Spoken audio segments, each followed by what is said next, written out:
राखो शरणाई।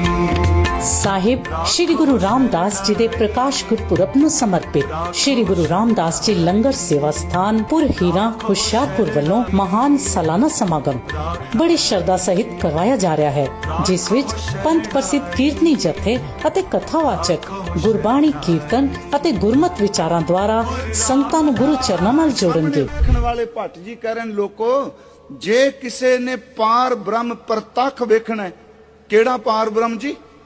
ਆਦ ਰੂਪ ਜਿਹੜੇ ਸਭ ਦੇ ਮੁੱਢ ਨੇ, ਪੋਖਣ ਭਰਨੰ ਜਿਹੜੇ ਸਭ ਨੂੰ ਰਿਜ਼ਕ ਦਿੰਦੇ ਨੇ, ਸਭ ਦੀ ਪ੍ਰਤਪਾਲਨਾ ਕਰਦੇ ਨੇ, ਜਿਹਦਾ ਰੂਪ ਰੇਖ ਰੰਗ ਸ਼ਾਸਤਰ ਕਹਿੰਦੇ ਨੇ ਨਹੀਂ।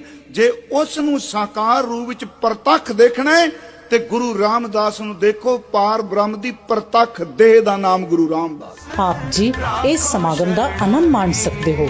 राखो शरणाई।